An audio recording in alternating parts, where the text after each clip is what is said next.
Xenobots, first living robots can now spontaneously self-replicate.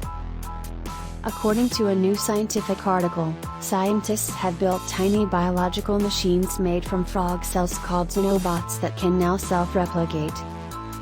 Last year, a report revealed the Xenobots, claiming that the self-repairing technology may be used to replace degradable materials including concrete, steel, and plastic. The creatures were then enhanced such that they could recall their environment and unite into a single swarm, which was disclosed in March. According to a study published in the PNAS journal on Monday, the Xenobots can now self-replicate.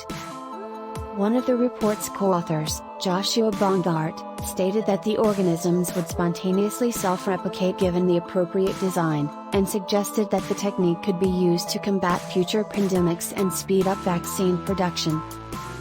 The method, according to Sam Kriegman, a primary author of the study, is an altogether new form of self-replication, as no animal or plant known to science replicates in this way. The Xenobots were conditioned to reproduce by a supercomputer, which, after months of work, came up with just the correct shape of ideal parents, according to the researcher.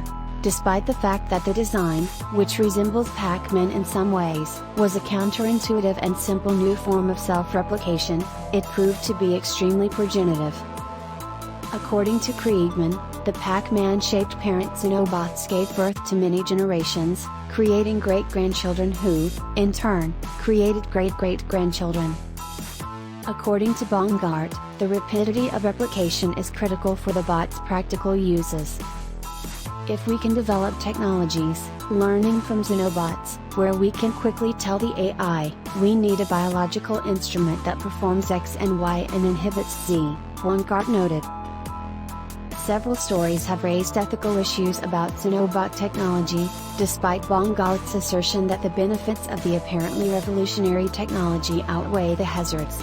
It's even been hypothesized that they could be used as bioweapons and assassination tools by the military. Thanks for watching. Please consider subscribing to the channel.